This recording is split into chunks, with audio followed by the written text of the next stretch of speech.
What music artists and groups were you influenced by? Well, my mother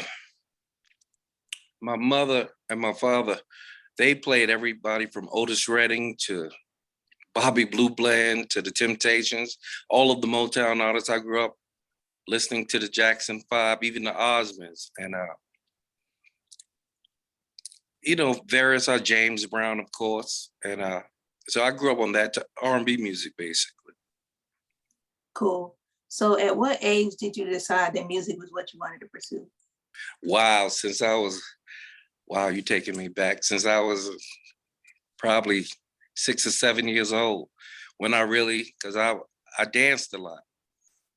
I danced a lot. It was seven of us, and out of the seven, I have younger, not I'm not a twin, but I have younger sets of twin brothers, and we used to dance. We was like the dancers of the family, so we used to do routines and things like that. And so very early on, like 6 or 7 years old. That's good. So I know in the beginning you met Teddy Riley and you both were in like bands. Yes. Well, Teddy was playing with this older band on 127th and 7th Avenue.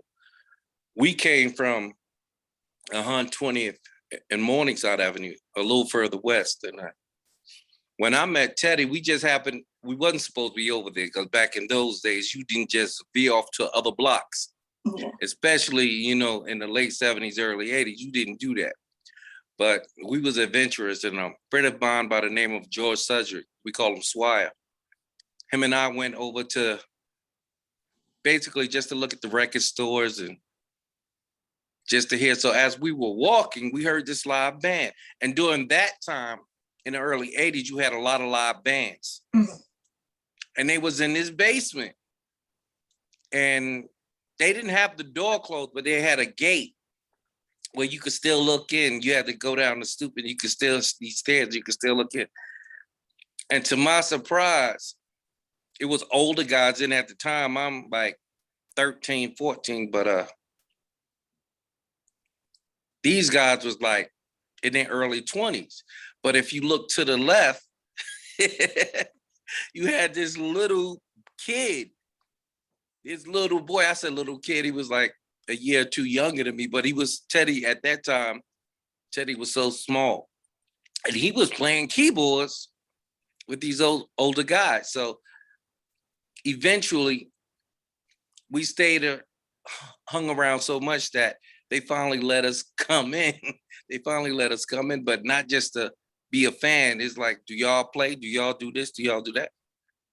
And so immediately Teddy and I connected, because we were young and we had to do our routine. I went back, got my brothers. We did our routine, of course, of emulating the Jackson 5 and whatever.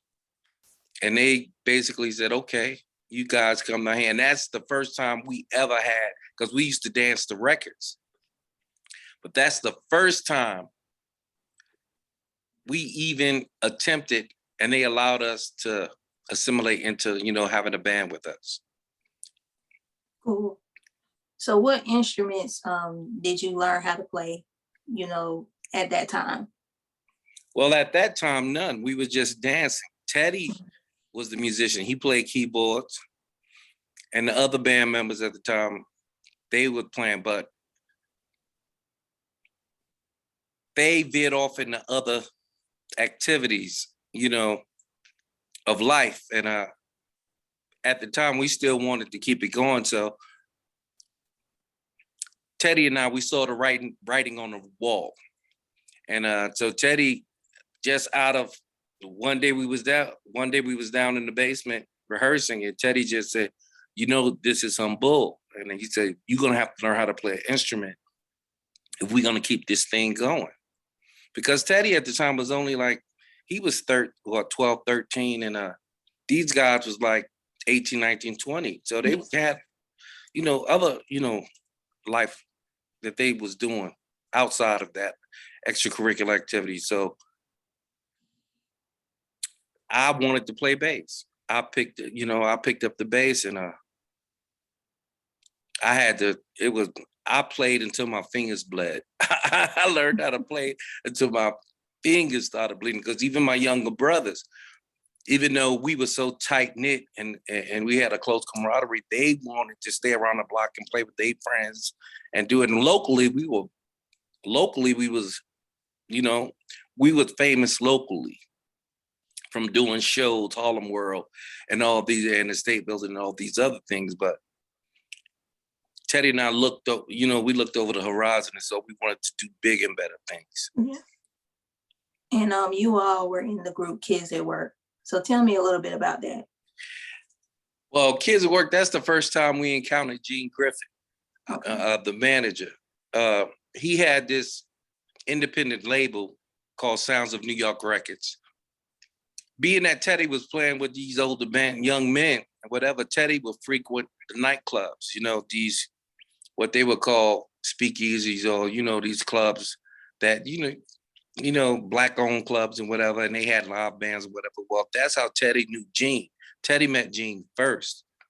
And Gene was looking for this he was looking to put together a young group at the time.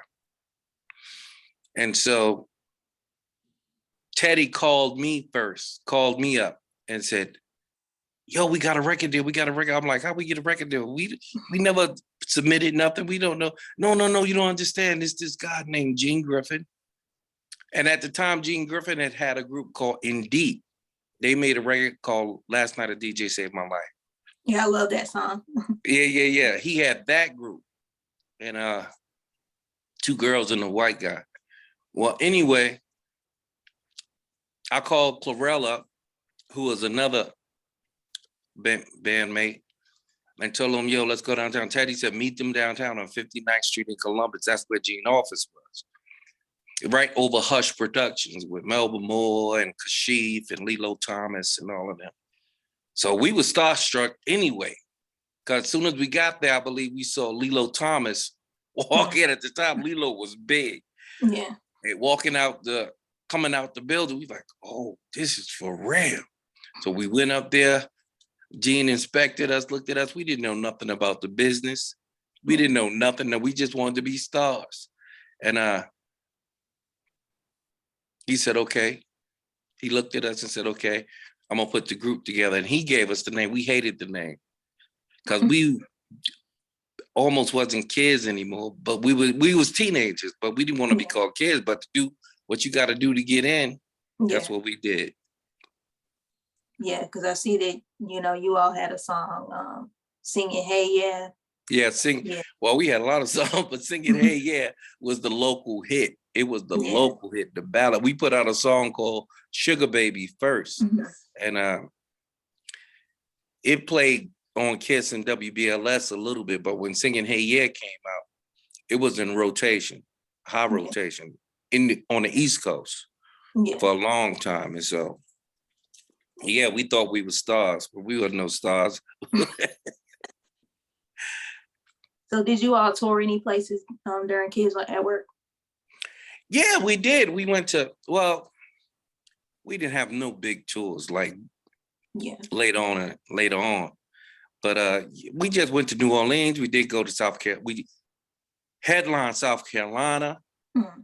And basically went to, the first time we had a big show that we were starstruck and shocked. We went to Roxbury, Boston.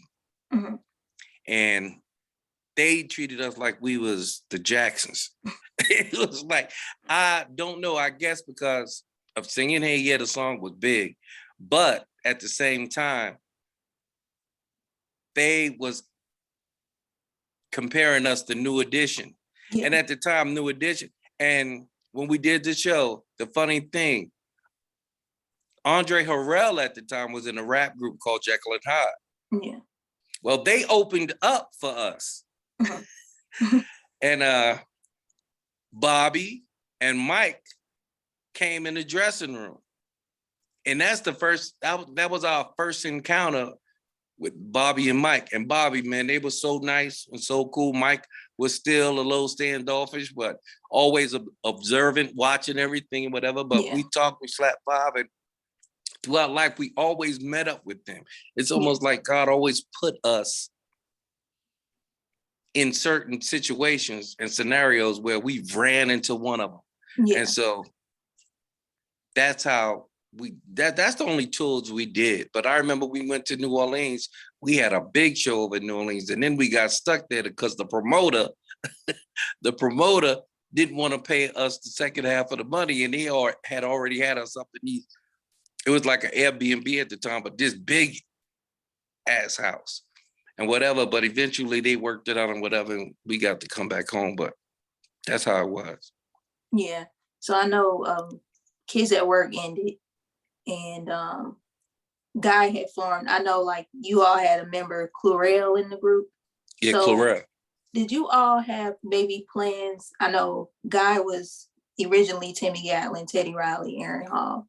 Correct. Would it have been possibly Chlorel and Guy had y'all had stayed together possibly? Yeah, well, God had other plans, but we asked Chlorel at the time. If you remember, if anyone remember Kids at Work, we had Jerry curls. Yeah. You know, he said now people laugh. But we had Jerry curls, whatever. Well, we was on the last end of that. That's when New Edition, everybody ready for the word, everybody had Jerry curls. Yeah. But anyway, we wanted to segue out of that because that's not who we were. We was from Harlem. Mm-hmm. You know, we was from all of that. We knew Rich Porter, Alpo, and all. We grew up under that, Mm-hmm. and Billy Bang and all of you. This is who we were. Mm-hmm. And so we would segue out of that. And coming out of that, that's when the fade just started to come in. Yeah. Getting that army haircut fade, Yeah. And so we presented it to Chlorel. We said, yo, dig this, man. We changing up the image. We're not doing this kitty little anymore. Well, Chlorel Henderson at the time, his hair was like, he thought he was like Samson, I guess. His hair was his heart.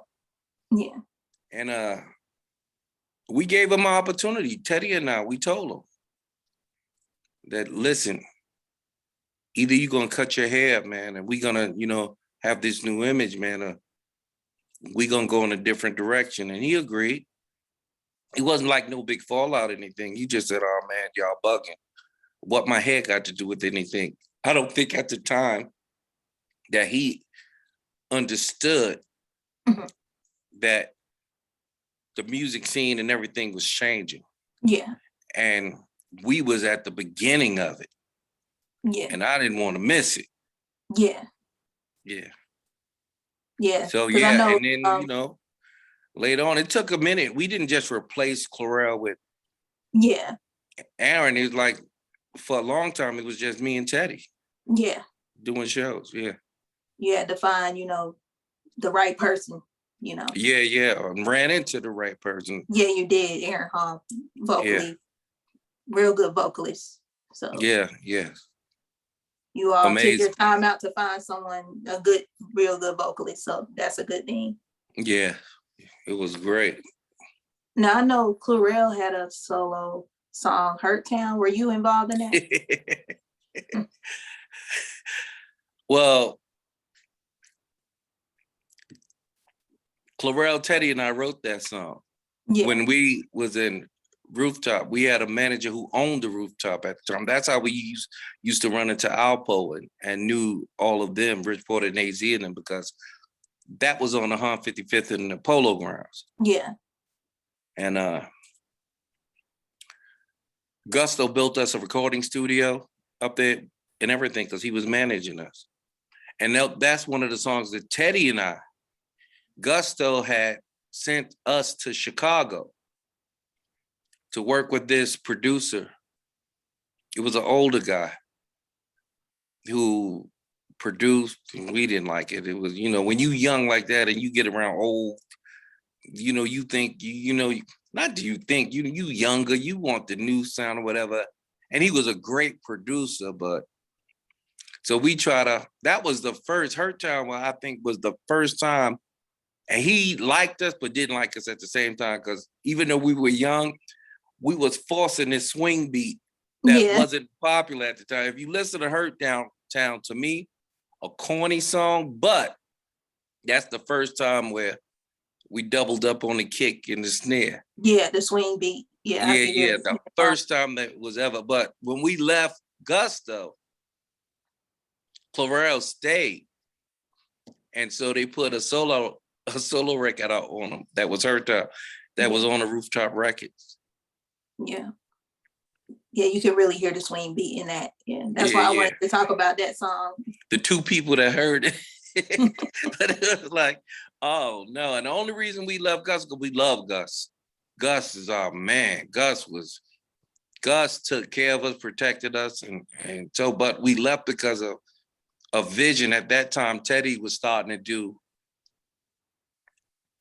unknown rap acts Yeah, that became popular later, yeah, like Heavy D and the Boys, yeah. like Kumo D. He was Mhm. starting to do these songs, these Yeah. rap songs. Even though we were R&B, Teddy beats was starting to become noticed, Yeah. especially in the hood.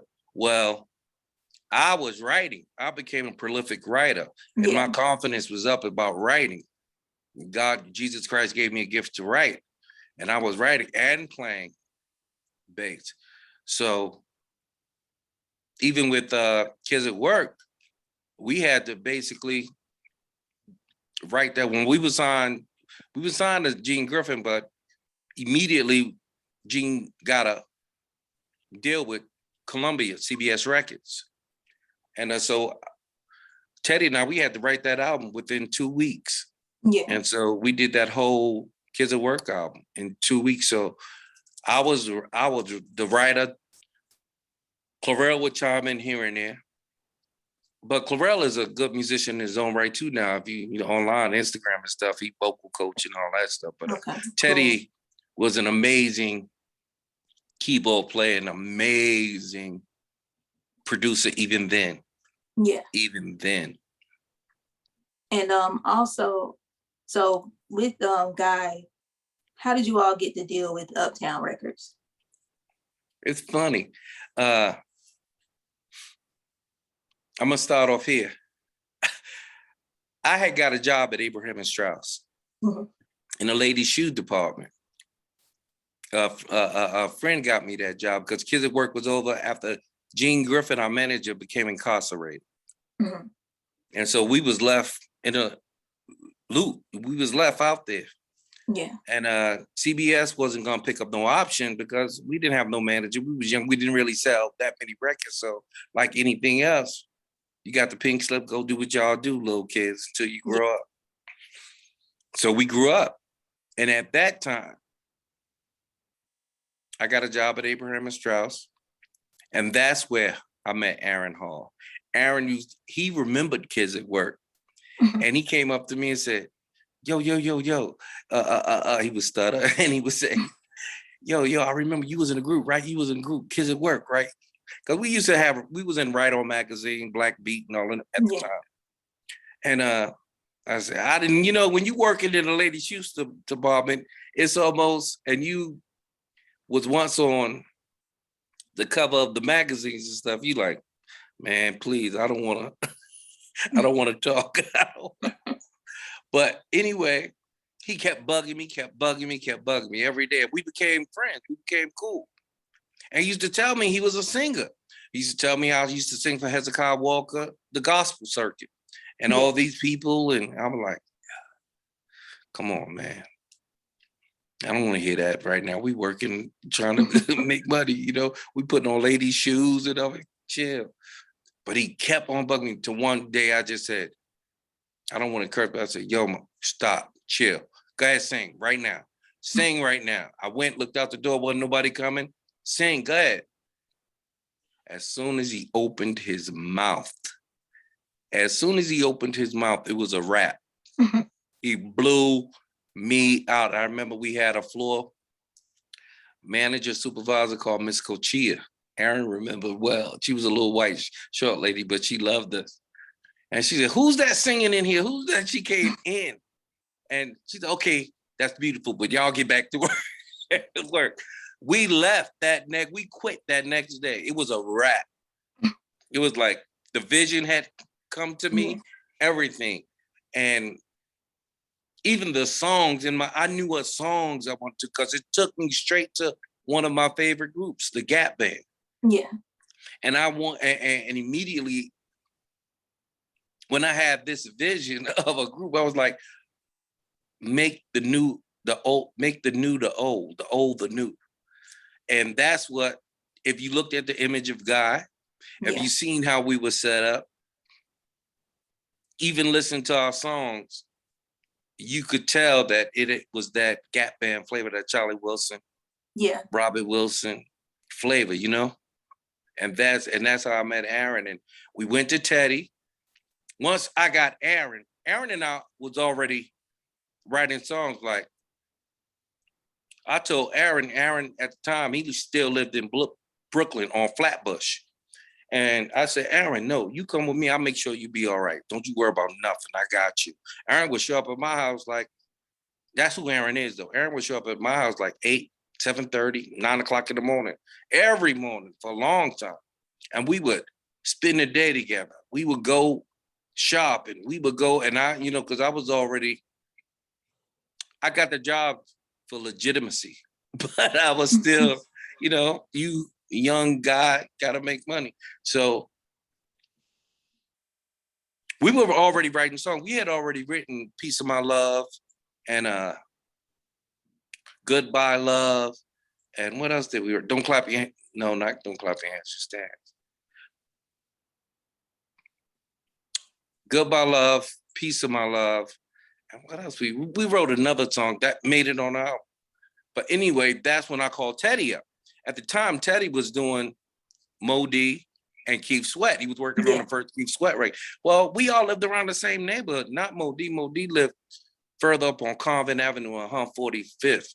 But Keith lived 5 blocks down. Johnny Kemp lived 5 blocks down. Dougie Fresh lived right around the corner. Mm-hmm. So we had access to each other. Yeah. Always. We grew up with each other. So Teddy telling me he's working with Keith and me and Keith used to ride the train and argue on the train in the morning. And I called Teddy up and I said, Teddy, man, I got this dope ass singer. I got this. I'm telling you, if you talking about Charlie Wilson, I got him. We already started writing songs. We already started doing this. Well, Teddy said, listen, why don't y'all meet me down? I'm working on Keith. Why don't y'all meet me down? It was downtown at the studio while I work in, like, in between breaks. I'm gonna come in and, we go in the studio room and see what y'all got, see how it sounds. Before Teddy even considered to get down, because I never asked Teddy to be in the group. I asked Teddy to help me produce. Mm-hmm. But when we went there, we met Teddy and Teddy heard the song. And Aaron also was a prolific piano player. And people don't know that. Yeah. That's something I would have exploited because all of us played instruments. Yeah. You don't see that. You didn't see that in God, the way it was. I thought it was supposed to be because we was a triple, quadruple, on and on. We was a threat. Yeah. We wrote our own songs. All of us played different instruments. Yeah. We thought at the time we were good looking. We were young. We were fly. We had all of the elements. And Teddy was the up and coming producer for other people. And so we felt invincible, untouchable. Yeah. Period. And so we had it. And Teddy heard the song, whatever, and immediately Teddy said, yo, I want to be down. But we can't, being in a big studio like this is too expensive. But what I can do is ask my mother if we can use the living room. Mrs. Riley, she's a great lady, beautiful lady. Miss Riley was my second mom at the time. Mm-hmm. And could we use the living room? And Teddy said, I'll arrange everything. I'll make sure all of the equipment up, but we may need this, we may need that. And we made sure Teddy, at least Aaron didn't have it, but I made sure Teddy had what he needed. And that's when we started recording in Teddy's living room in the projects. So how long did it take you all to record the album? Oh my goodness. Actually, songs or whatever, literally I'll say a good month. A month we finished the album. Now going in to dump it over to the 48 track in the big studios and whatever, that took another, I mean, once we got paid, but you asked the question, how did we meet Andre Harrell? After we, and I said, wait, I apologize. After we did the song and dumped it over to the 48 track studio, I'm the one who found Gene Griffin again. Yeah. I was getting my car wash on 127th and 7th Avenue. And at that time, you know, a lot of people's on drugs or whatever, they would wash cars on this specific block. And they would do a better job than the car wash. But I saw this Mustang, this burgundy Mustang that had all these mods on it, and it was lowered to the ground. When I said, damn, that's a fly-ass Mustang. Now I'm used to the Gene, we were used to Gene driving a red Porsche. Because when in the Kids at Work days, that's what he had, a convertible red Porsche. But this Mustang was fly too. And at the time I had a coffee brown Jetta, Volkswagen Jetta. But soon as I was looking at the car, I said, who car is this? He said, oh, that's Gene. And when he said Gene, I knew automatic. And as he was telling me this, Gene was walking back across the street. And I yelled, Gene. And Gene he looked at me and said, is that Timmy? Is that Timmy? Is that my Timmy? Just like that. Because he got out like a couple of months prior. We didn't know. And he came, we hugged and whatever. And we talked. He asked us what we was doing. Now asked me where was Teddy and whatever. I told him, oh, Teddy, we working on this thing. And at the time I had 3 songs on a cassette tape. That's how long ago it was, on a cassette tape. Well, Gene played me this white rock group that he was working on. And I basically was like, yeah, boom. At the time, we men, young men. And once I played him Guy, you could see on his face that he was like, this is not the same little boys. He said, who wrote this? Who produced? We said, we did. I did. We did. Teddy did. He said, who's that singing? I said, our new singer, Aaron Hall. And he even said, wow, y'all, man, now the Gap Band was also his favorite group at the time. So he said, I want to be down. Whatever y'all need, I want to be down with. Now, to me, I think that was a mistake because when I went back and took the information back to Teddy, at the time, I was the leader of the group. And so I knew I could, even though Teddy was he's the leader in his own right, but we were young, so Teddy left it up to me basically to network and whatever, because I had that type of gift to really talk to older people and go in record companies and, do my thing when I wasn't supposed to be there. So I convinced Teddy to, no, let's just go meet with Gene, man, because Aaron didn't know better. Aaron was like, okay, whatever, I'm down with y'all, whatever we need to do. Teddy didn't want to do it. Teddy remembered what happened from Kids at Work. He really didn't want to do it. Mm-hmm. But in my mindset at the time, and I was wrong, but in my mindset at the time, I was thinking, listen, we need somebody that was flair, fly, that's savvy in the industry, that we won't get taken advantage of, and also could protect us as far as, because Gene was street. He was a hustler. But before then, we had a guy by the name of David Peasley, a white guy. He was gay. But he had all of the networking things, Dance Music Magazine, other magazines. He had a relationship with Tom Silverman from Tommy Boy, and all these other, and record companies like Capitol. I don't know how, but he also was great friends with Russell Simmons. So David bought us a lot of instruments and really spent time convincing people how dope we were in the hood, and we took a risk because we didn't want people to think we were, gay or nothing like that. But David got accepted in Harlem Yeah. at that time, like anybody else. Yeah. So David wanted to be our manager. David Peasley wanted to be our manager, and he did the managerial things, you know. But Gene had that flair, had that. When you saw Gene, because Gene really couldn't get back in because the industry already knew, oh no, this gangster, no, we don't. Yeah. But he had us. So Teddy and Gene tried to get a deal and couldn't get one. Literally. Gene and Teddy called me on the phone and they couldn't get the deal. They couldn't, they said we went everywhere. And I thought to myself then, not because I was smart or anything, but it just, certain things just hit you. Probably it's not our music. Probably they didn't want to deal with Gene. So we went, again, David Peasley. I called David up and said, Dave, see if you can get us a meeting with Tommy Boy Records. Meanwhile, Teddy and I already did a song for Orange Juice Jones. So we already had a relationship with Russell. But at that time, Def Jam, when they were building Def Jam, they didn't have R&B. Yeah. It was just hip hop rap. That's not who we were. Mm-hmm. You know, we were hip hop R&B. Yeah.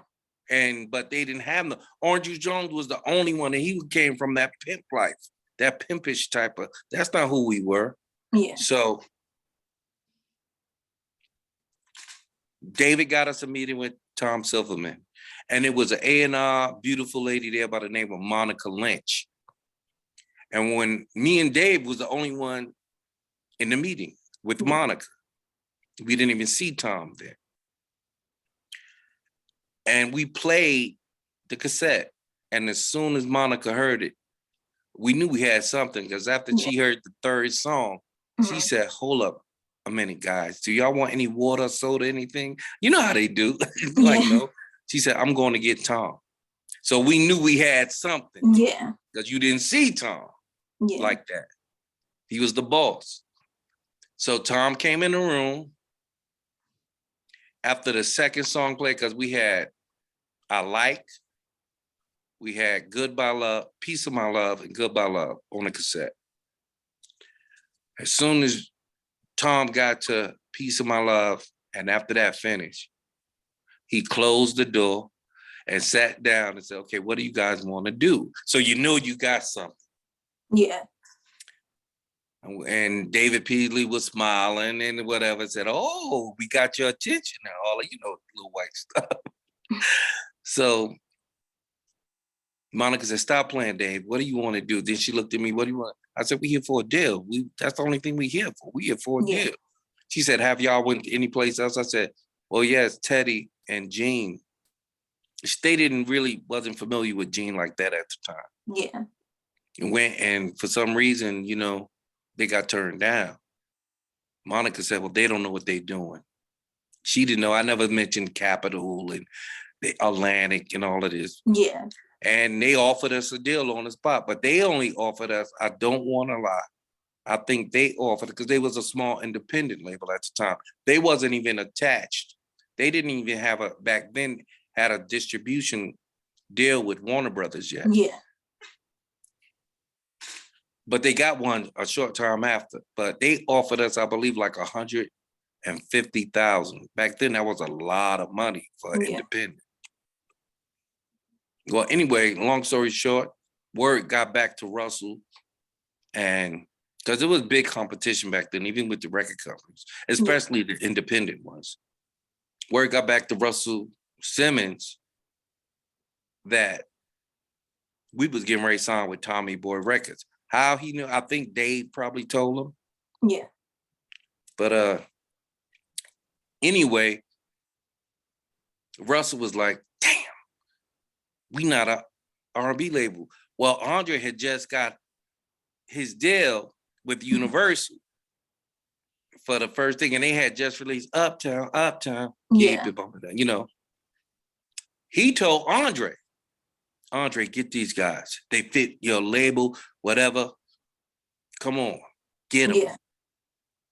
And that's when Andre came and met Teddy, met me. We got pictures of us in the club together.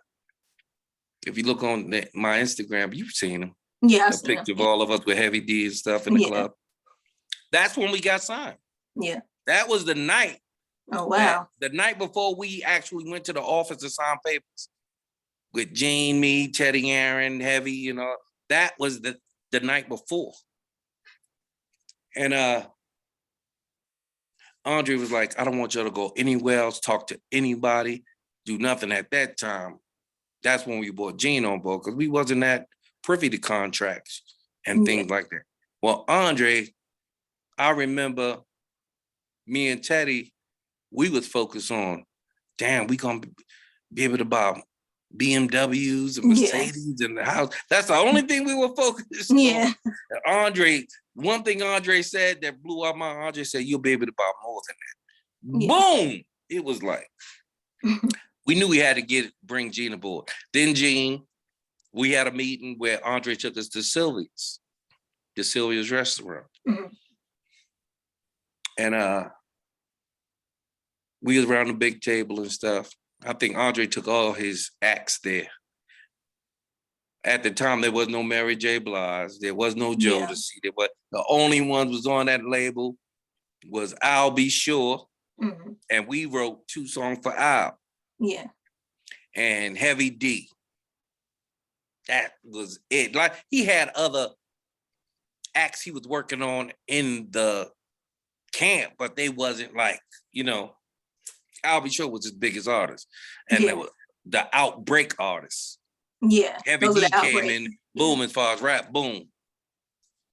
But Guy put all that you know, Guy was like, bam, this is how it's really done. Now Teddy had worked with Heavy D. Me and Teddy wrote for Al, and Al also sung on our record.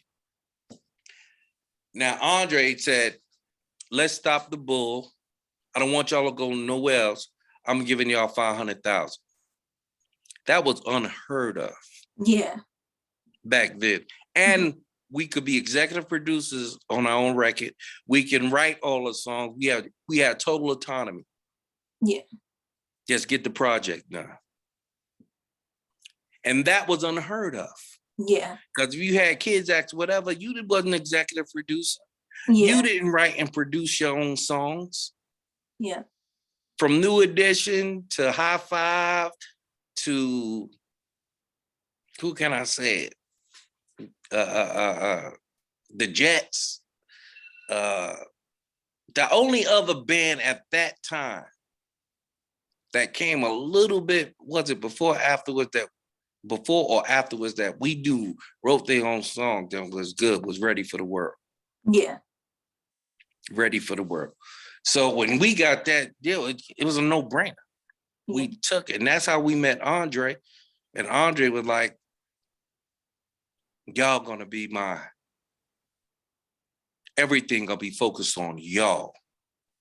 Of course, we knew Al was the man. Yeah. Back then, I'll Be Sure, because he was getting ready to go on tour, his record, Night and Day, and Do You Wanna, Rescue Me, all them songs were starting to hit. And then they released the song that me and Teddy did for Al, If I'm Not Your Lover, with Slick Rick. So we was growing back then. We was you know. So that's how we met Andre. But Gene Griffin, them horns started to peak up. It's like he went right back to his old self, or probably he always was his old self, and he's just that. As soon as he found that opportunity again, he taught us a lot, but we were men now. Yeah. And we were more savvy about contracts and everything else, at least I was. And because I did a lot of reading, I did a lot of research, and was around a lot of people in that 4-year period from Kids at Work, because Kids at Work came out in 84.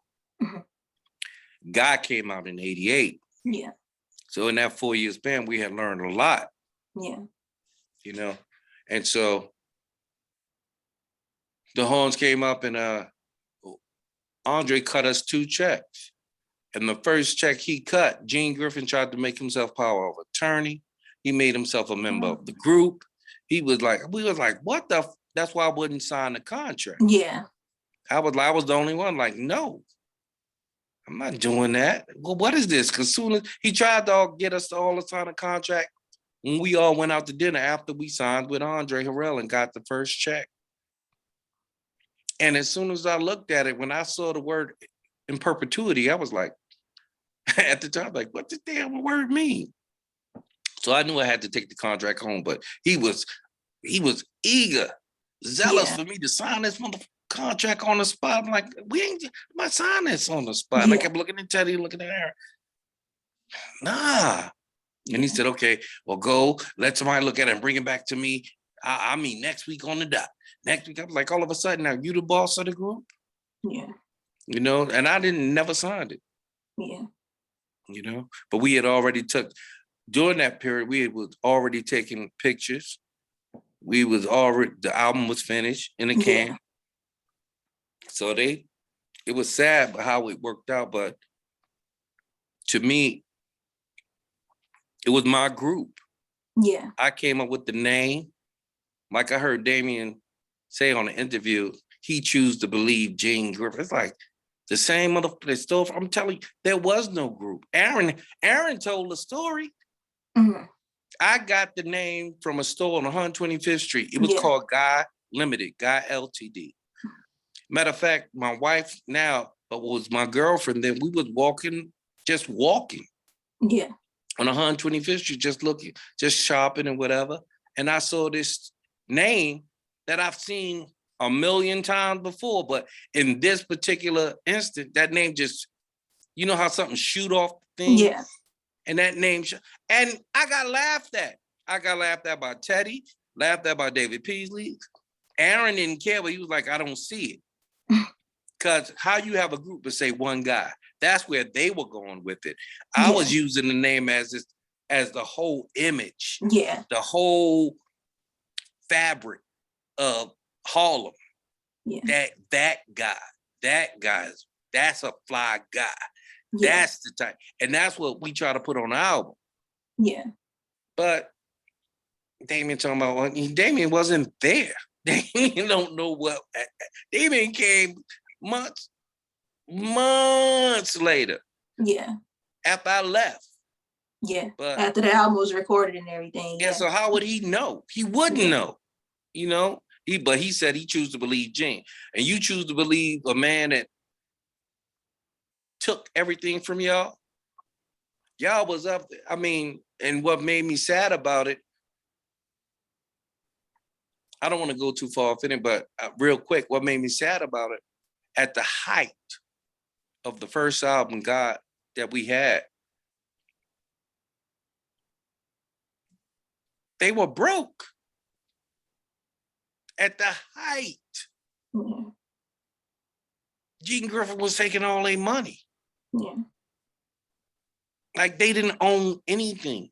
They didn't own their houses. They put in, if you listen to the documentary on Wondery and you heard Jack, if you ever listened to Jack, Teddy tells you himself. Yeah, I had to get Teddy to do the interview and Johnny. Just to tell you the truth. Yeah. I used to protect Teddy. Yeah. Me and Anthony B. They were broke at the height. They got homes in Atlanta that they didn't even own. Yeah. That was in Gene Brothers' name. They didn't know at the height. Yeah. They didn't have no money. Wow. No publishing. I was like, so to say you choose to believe Gene, someone who have lied to you over and over and over and over, to me, you're not thinking. Yeah. It's like, I don't need you to believe nothing. I don't care. But it's like, when you go on these forums talking or whatever, know what you talking about. Your story shouldn't change 800 times. Every time you hear it, it's a new scenario. I have done interviews many a time. Now I'm doing one with you. And I laid back a little bit because of my work, but Yeah. my story is the same. Yeah. You could wake me up out of a deep sleep. And if you ask me a question about it, I'm going to tell you the same thing. Yeah. I don't have to change up the scenario. So, Yeah.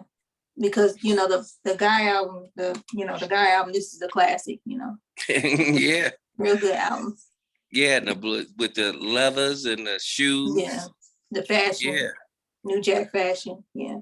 Real Yeah. good Yeah. And we set the tone for that as far as R&B. Before the Jagged Edge and Jodeci, we had on leather. Yeah. You all started all that. Yeah, we started. We had that on the self production, the flash, the jewelry, the stuff. We just picked that up from where we come from. Yeah. Because the hustlers and whatever, and we wanted to combine the class with the R&B. Because Uptown Records, Andre Harrell was fly. He brought that discipline. He brought that flyness, that intelligence. So we just took a little bit from everything. And Andre was a Harlemite. So we took all of that, and tried to make it. I didn't like the way, then I wasn't a part of anything, but I didn't like the way the second album went. When I'm looking at my boys, who I spent so much time with trying to cultivate this group and trying to make our own lane, which we did. Now you going on the second album, wearing all black baggy leather pants and Doc Martin boots. You're not Jodeci. That's how I felt. You're not Jodeci. What are you doing copying this? That's Puff and Jodeci. That ain't us. And the third album, they tried to be fly again. But the music wasn't, on the third guy. But these my brothers, still my brothers, and so much talent that could have been, we could have gotten so much more out of that. Yeah. So much more. And it's amazing that Jesus Christ, because I'm a born again Christian, that Jesus Christ allowed us, after 33 years, to still be relevant. Yeah. To the kids, to hip hop artists, to R&B artists. We've been sampled a lot, from artists, from 2 Chainz to Chris Brown, Big Sean, En Vogue, so many people, Big Crit, so many people. J-Rock, I could go, the list goes on and on and on. They sampling. Yeah. And that's a gift from God himself. Yeah. So what was your favorite track from the first Guy album? All of them. All of them. except for one. I never liked it. This was and I give you a little backstory. Damn, I'm talking a lot, so forgive me. But I give you a little backstory. Round and Round. I didn't like it. It was one of the next to the last songs that we did. I hated it because even though we wanted that Gap, I wanted that Gap band flavor because we had Aaron Hall. You couldn't deny it. Aaron Hall was the epitome of Charlie Wilson. Yeah. You couldn't deny it.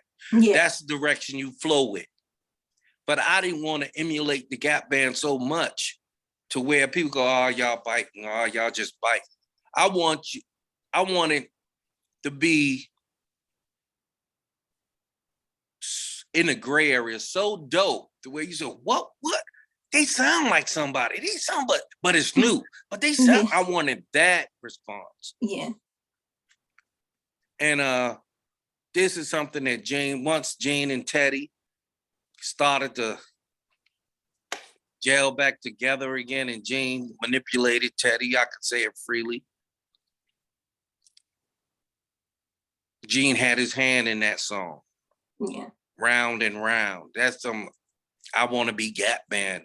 And that I hated that song.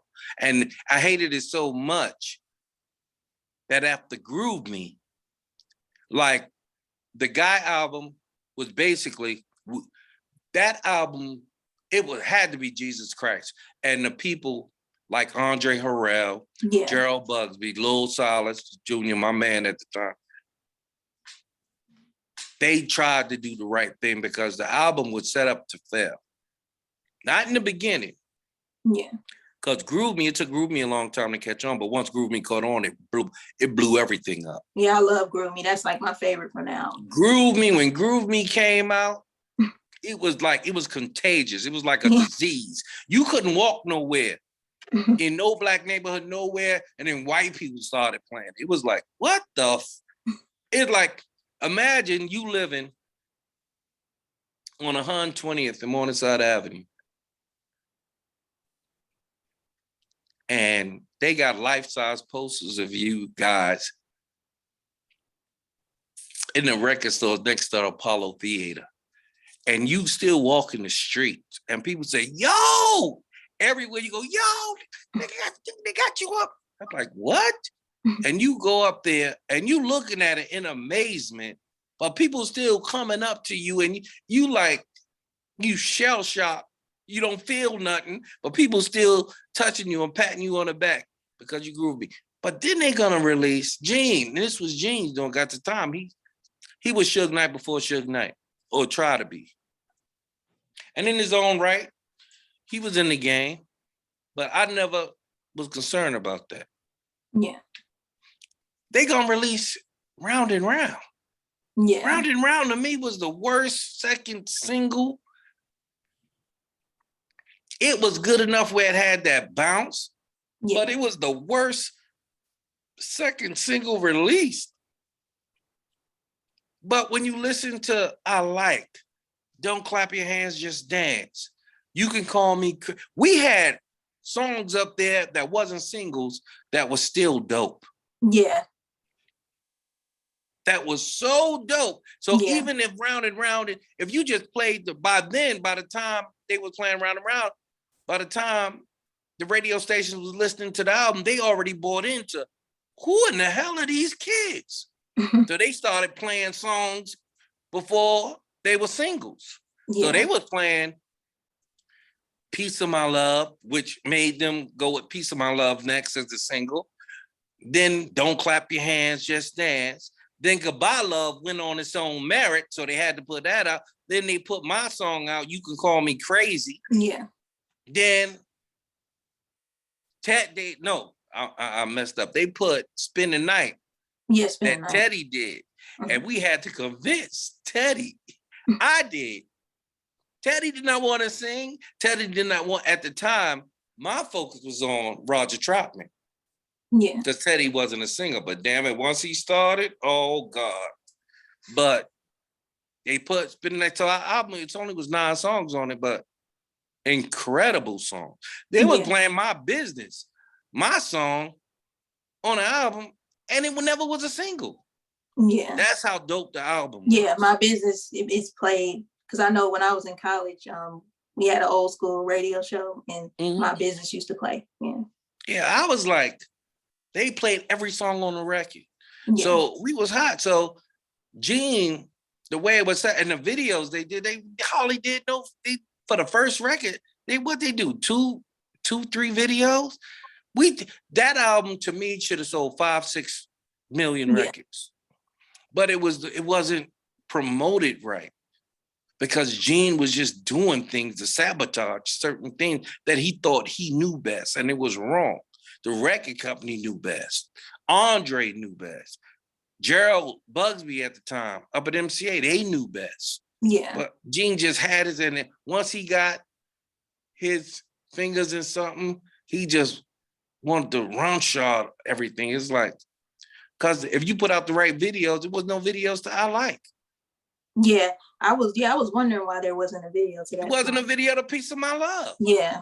Should have been videos for those songs. Yeah, it wasn't a video for Goodbye Love. It wasn't a video for You Can Call Me Crazy. I'm like, what? Don't Clap Your Hands, Just Dance. It wasn't a video to the biggest songs. It was a video to Groove Me, and that's it. Round and Round sucked. I didn't care about that song. But all the other major, they didn't do no videos. Yeah, because it would have blew up had those other singles been released. It went 2.5 without it. Can Yeah. you imagine? Yeah, it would have went like 5 million. Yeah, at least 5 million. Easily. Yeah. That's how Bobby Brown was. Every single that Bobby had on that Don't Be Cruel album, he had a video. Yep. And it sold 7 million. Yeah. Yeah, 7, 8 million. Controlled like, by Janet what the- Jackson, 5 million. Yeah. Damn. So it is what it is. But yeah, I didn't like the way it was done. And when by the time I had left Evelyn, it was like they went they had no direction because it wasn't their vision. It wasn't their vision. They just took it and did what so they really had no direction, because after that, how could you listen, I have no anger, I have no malice towards Teddy. That's old, it's done. I'm just talking about how I felt at the present time. Yeah. Because then I started to blow up as a producer. Yeah. And a songwriter, writing for other people. Yeah. And so I couldn't understand how you could let this valuable thing, this diamond that God gave us, allowed us to have, and just misuse it. It's almost like God was pimped out. It's like, Teddy, why are you singing on the second album? Then they got rid of Gene. Yeah. By the second album. Everything I told him came true. Yeah. So why you still calling Gene your father if y'all fired this mother? But well, I don't understand it. So, but on the second album, why would Teddy be singing the single? How can you put Aaron's voice on the back burner to make him your background singer? I never understood that. That wouldn't have went down if I was there at all. Yeah. Teddy and I wanted to be prevalent. We took our time dissecting and orchestrating. We knew on the first album, even when we started to do this, that Aaron was the vocal. Yeah. But we still wanted people to know our style too. That's why, excuse me, on the first album, everybody had a different style. Teddy had his style. I had my style. Aaron had his style. Yeah. And all of our songs was hits. Yeah. So that lets you know how talented the group was. Yeah. But after that, it became the Teddy show. And that's what irked me. Yeah. From My Fantasy to Gotta Get With You, Long Gone, all this stuff. Like, Teddy, why are you? It's like, I didn't understand it. Still don't. 33 years, 34 years later, I'm like, that puzzles me, because you're going to get your clout regardless. Yeah. You know, so, and even when Aaron went on to have success as a solo artist. Teddy went on to have success as a producer and being in Blackstreet and other groups. I had success producing and doing other groups and writing for major artists that hit. Yeah. Like Teddy did Keith Sweat whole first album. Then I came back with Keith. And did Make You Sweat. And Make You Sweat, and went #1 for 8 weeks. So that showed you the diversity and the talent that we had. Yeah. Hold on, let me get that real quick. All right, Evelyn.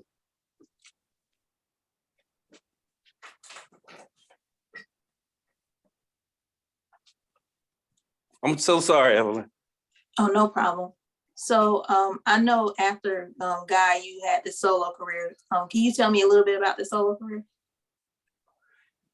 Well, at the time, I went back to Tommy Boy because for a minute, I felt lost. It's like, this is pre-production that I was doing or whatever. This is during when they asked me when Gene Griffin and I got into an argument, and they basically put me out the group. And so it was a short amount of time where I cried like a baby. I was lost. Yeah. I didn't know what to do. And my girl at the time, who's my wife now, said, listen, why don't you go back and give Tommy Boy a call? Yeah. I wasn't even thinking about I could go anywhere. God is large. You don't think about that. I was just personally distraught and hurt. So I gave Tommy Boy a call, talked to Monica again, hoping that she wouldn't be upset that we left them in the lurch and went to Andre. Yeah. And I wasn't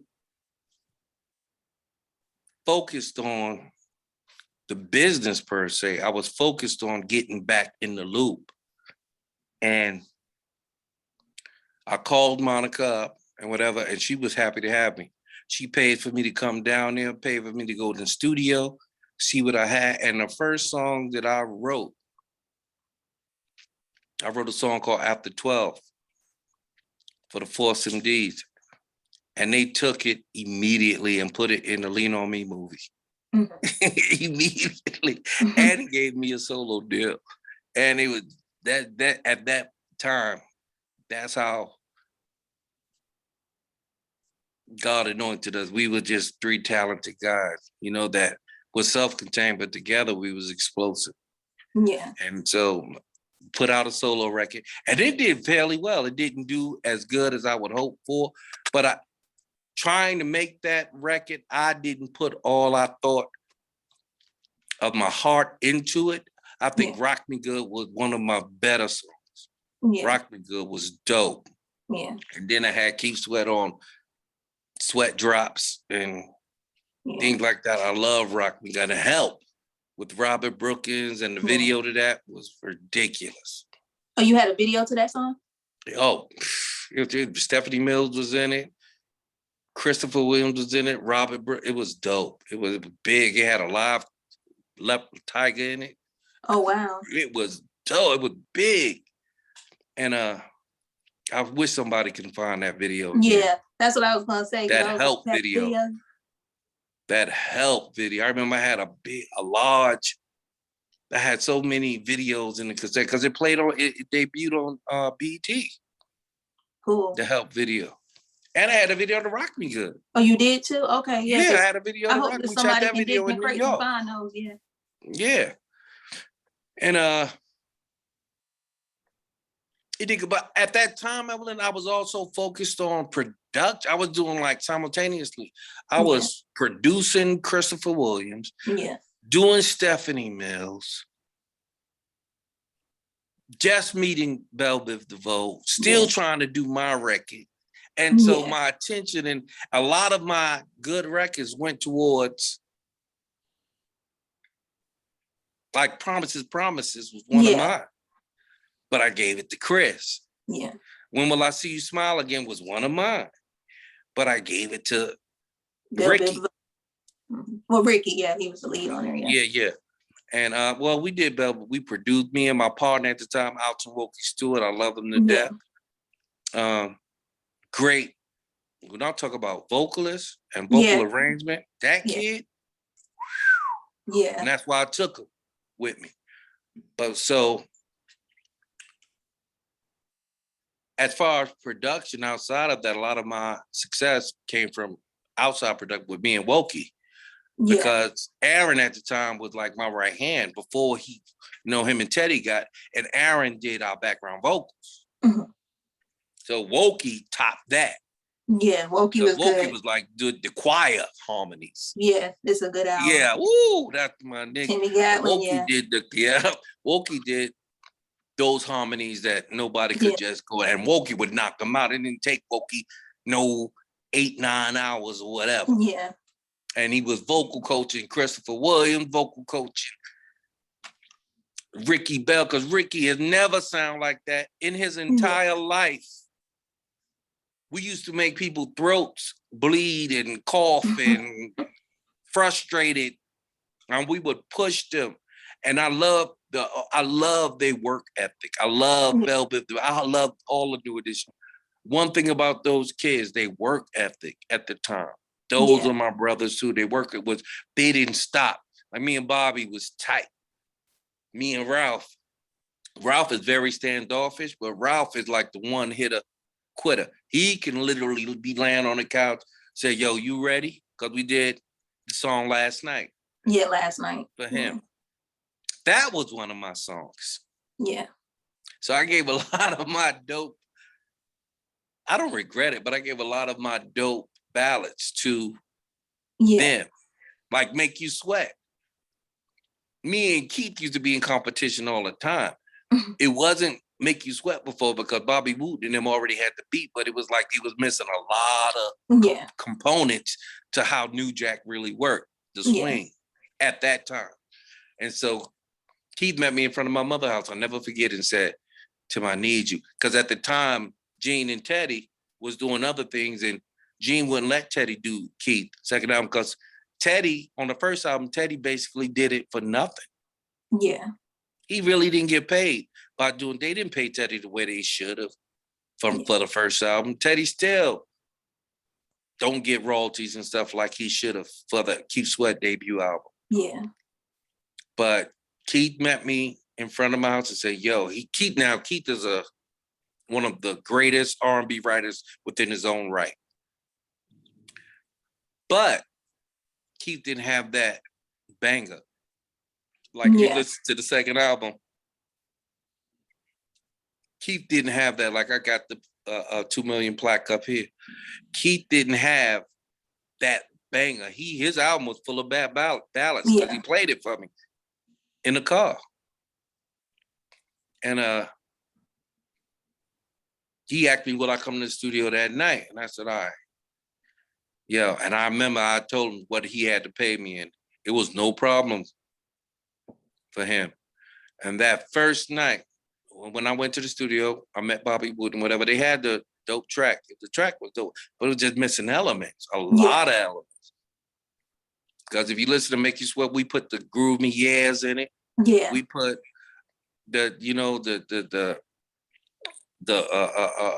church organ on it. I wrote Make You Sweat, so he was pissed. Keith did not want to use his name at all. That's his real name, Keith Sweat. He did not want to use it. I convinced him, it ain't got nothing to do with you. It will have something to do with you if it hit. If it hit, it just bring your brand up even higher. Yeah. Because how could you use your name and still hit? Yeah. That's phenomenal. A lot of people can't do that, Keith, and I convinced that. And then I called Wokey up while we was in an almost finished with the session. Let Wokey sing the backgrounds. And they released it as the first single. Yeah, he came hard with that because he came. He even tried to dance in that video. Yeah, Make It Last Forever was a big album, and then he came back hard with Make You Sweat. The first single, and I knew that I at the time, I knew Teddy had did damage with that first album. But Teddy and I grew up together. We were musicians together. It's like, this is ours. It ain't just yours. So I know all the tricks. I know all of the loops. I know all the samples. I know, like you. Yeah. Period. Hands down. And I tried to prove that over and over because people try to say that, oh, Christopher Williams, oh, he tried to bite Bobby Brown, my prerogative, talk to myself, because I talk to myself. Yeah. I'm like, it came from us. Yeah, it came from y'all. So, it's Bobby didn't have prerogative until we had it. Yeah, I agree. So when you do talk to myself, nigga, win top 5. Yeah. Talk to myself was top 5 on Billboard. Period. That's how they knew you. When you came out with I talk to myself because it hit. Yeah. Then you came back with Promises, Promises. Yeah, which was a hit too. Real good song. Yeah. So it's like Gerald Levert, God rest in peace, which is so talented. But Gerald Levert and other people did songs. When Cassandra Mills, our manager at the time, bought me to California. Christopher Williams' album was already done. Yeah. I mean, pictures, covers, everything. But Cassandra even knew that he didn't have that banger. Yeah. He didn't. He had a bunch of ballads. Yeah. Which was decent. She let me and Wokey hear the songs. And we told her right there, we were cocky. We young cocky. It was like, we listened to it intently, Evelyn, intently. And we said, we looked at each other and we could see on the credits who wrote it. I mean, literally, the album was done. I mean, the album cover, the poster, everything was done. He said, this is bullshit. They decent, but you don't put no ballads out like this. What's going to be his single? Yeah. And Cassandra said, Timmy, I need you and Wokey to go in there and do something too. Now, meanwhile, Cassandra, one thing I give her right for, she had to go. It's hard to get a record company after they done pressed up the album pictures, whatever, to go back and redo. You know how much money that take? Yeah. And redo the album cover and put the new songs up there, whatever. And you got to reprint all of this. Oh my God. That was her job and she did it. She executed it. Yeah. Our job was to come with a banger. Yeah. Y'all came because with that wasn't Chris' style at first. Yeah. Chris was just pretty boy. I'll be sure, because him and I was friends. Yeah. I'll be sure, but I'm gonna be the one that can really sing. Mm-hmm. That was his whole motivation. And we came in like all that. Listeners don't give a who you are. You won't get seen if you don't have a banger. Yeah, you gotta have that hard. If you don't have a banger, hard R&B to it, you gotta have that hard. People ain't gonna know who you are. Yeah, you gotta have that. He was trying to go after Al because Al broke out with Night and Day, but that was a whole nother different pop R&B. Al stayed in his lane, and Andre knew how to make his video, and he had just won the thing with Quincy Jones, the writing contest. So they were gonna promote him. You different, and that's why we came up with Talk to Myself, and it worked. And then you hit him with the ballad.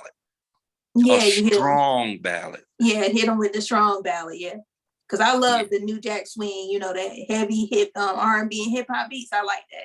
You know, I like ballads, but I like the stuff you can dance to. I like that kind of music. Right, and if you still play Guy or Keith Sweat or certain bangers in the club today, they still want to dance to. Yeah.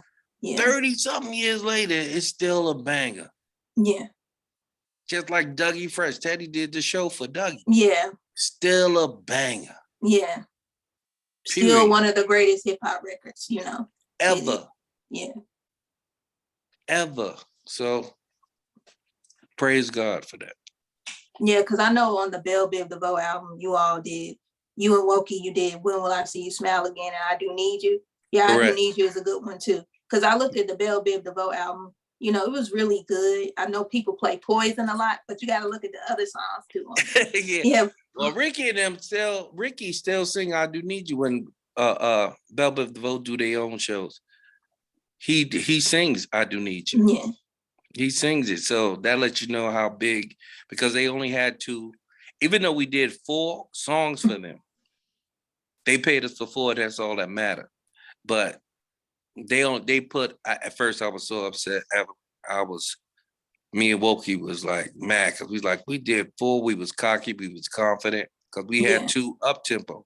But I'm glad that in the aftermath that in hindsight that we were the only ones that had the ballads. Yeah. Because that When Will I, it was their 3rd single that they did the video for. Yeah. And that stood out.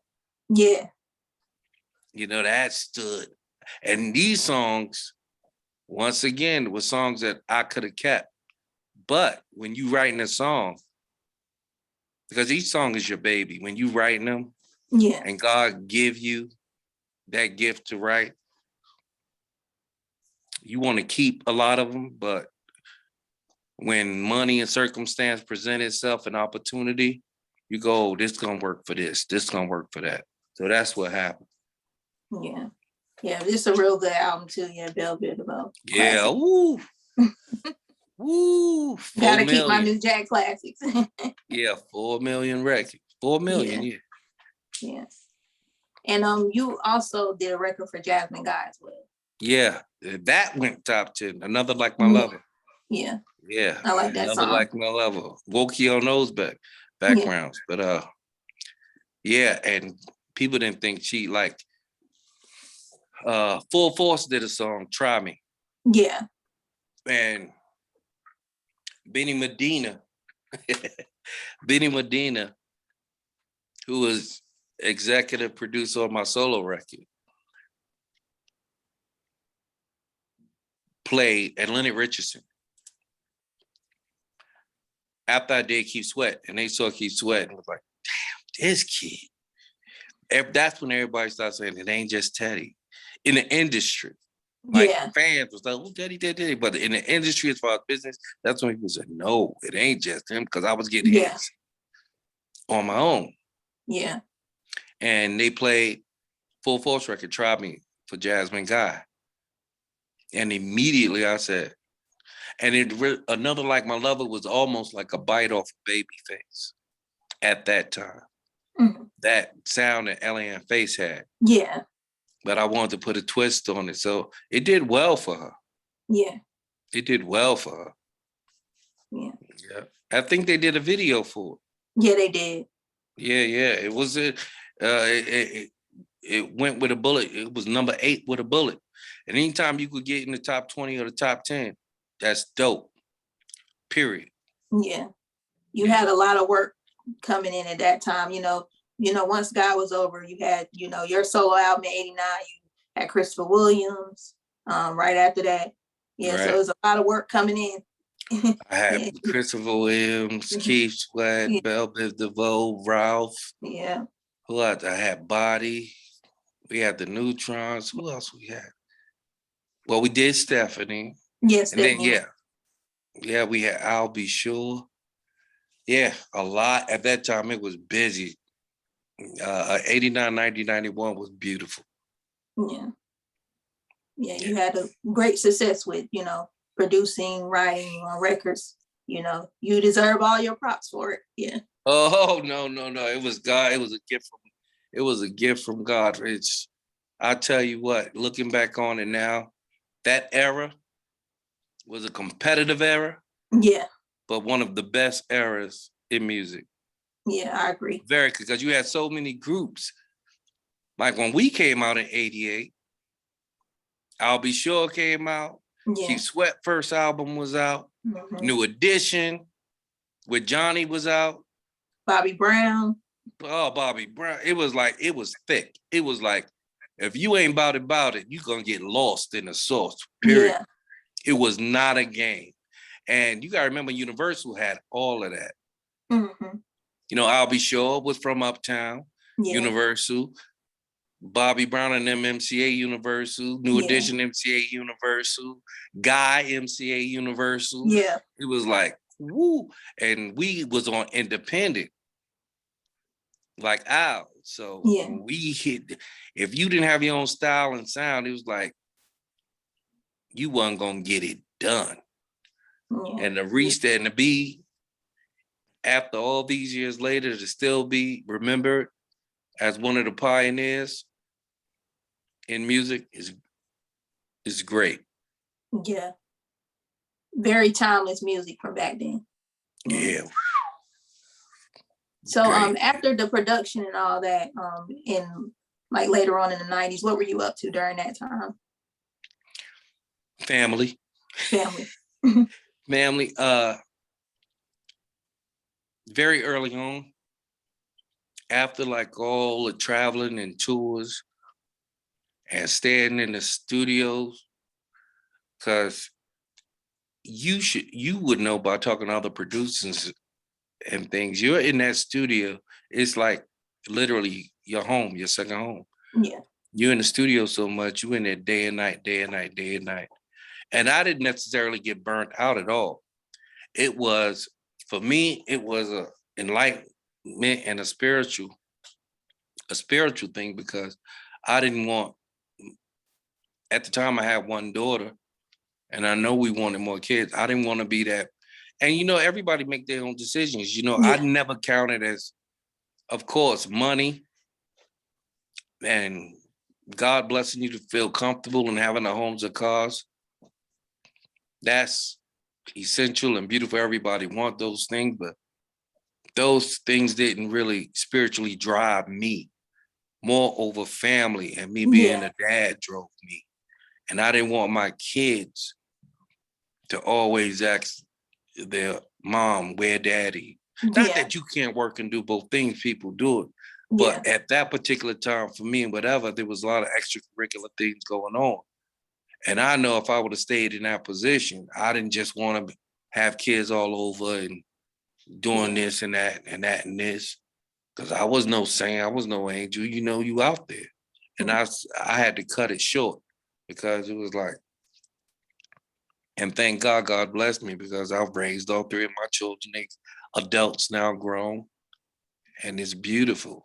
And they all went to private school. They all have their degrees and they work hard and they have their problem like anybody else have it, but you know, they love daddy and that's important. Yeah, that's good. So I know it's like, I guess from that time period, it's like over 30 years now. You know, music has really changed 30, a lot. Full. Yeah. So how do you feel about the state of the music industry now? I love the young R&B people coming up, and the middle-aged people. I'll tell you my like first. I love Bruno Mars and Anderson .Paak. Yeah. Beautiful. I love the way they study the history of music. I love the way they go back and get a person like Bootsy Collins. And if you listen to a lot of Bruno Mars, he used a lot of New Jack Swing and a lot of that style and sound in his music and bring it up to date. I love 2 Chainz. I love Chris Brown. I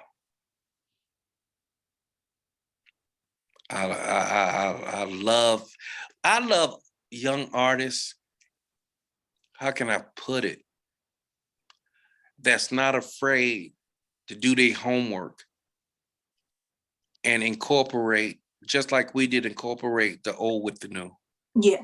I do not like some artists or rappers or whatever where everybody sound the same. Yeah. You know, it's like the reason why I love T-Pain when T-Pain came out at the time, because even though Teddy and Roger Troutman and Herbie Hancock used the voice box and used that, T-Pain made it better. He incorporated that sound and did something else with it. He flipped it. He made it his. People that do it now, these rappers, auto-tune, you don't even know if a can sing or not. Yeah. Because they got auto-tune all over their vocal. And they haven't figured out a way to just make dope music. If Bruno Mars and Anderson .Paak could do it, and hit and get awards for it, why can't you? I don't like the older artists that feel like they got to subject themselves to what these young people doing, because it's a different time, a different era. I love it. I respect it. But now you ain't got to work hard. You ain't got to go and do 1,000 clubs and whatever to promote your record. You can stay at home and be on social media. Yeah. And it depends on the followers and the hits you get.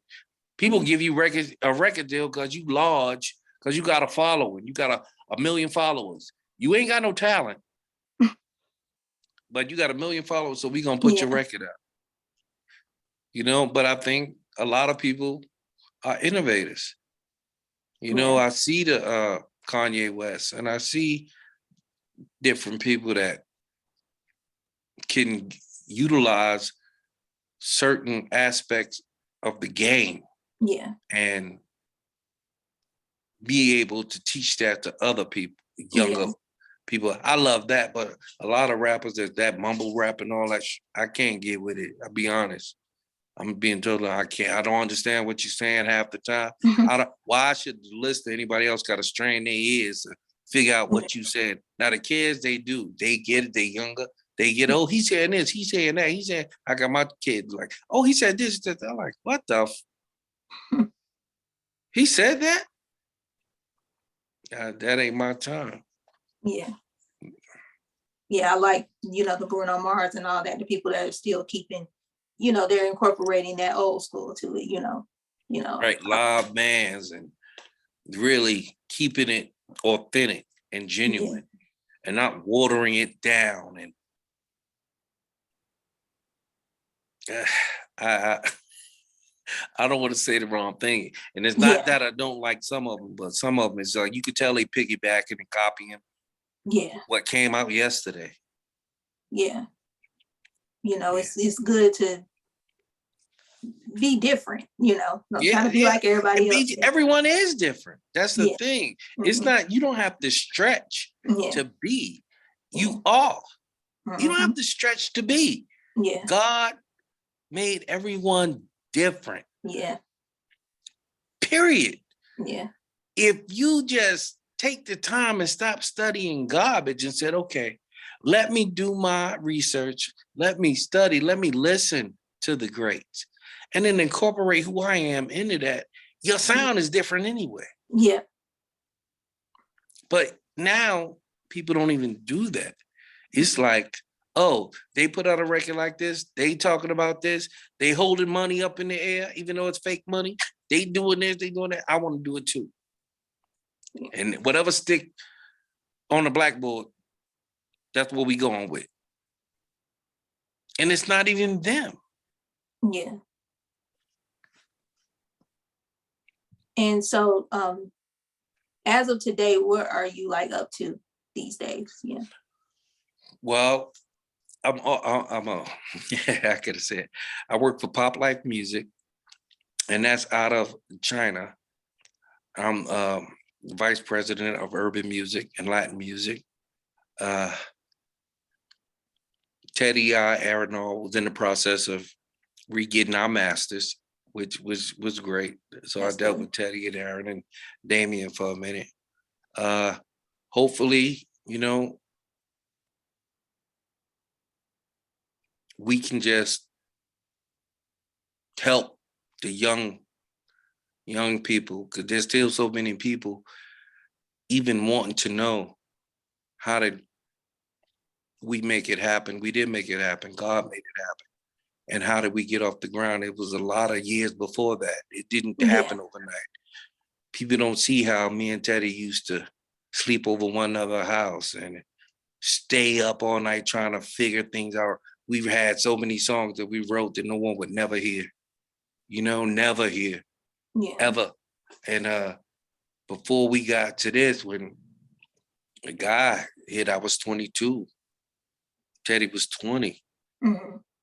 Aaron was 25 when we hit. So before that, we was in it ever since we was 11 and 12, 13.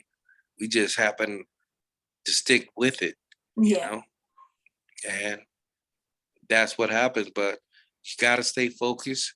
You got to believe in who you are. I mean, believe like another. I know it sounds cliche.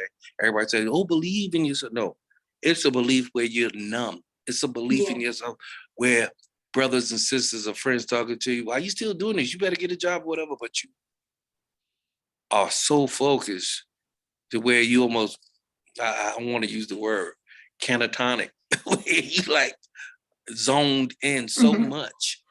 And that's who we were. Or else we would have never been able to get that much work out. In that short amount of time.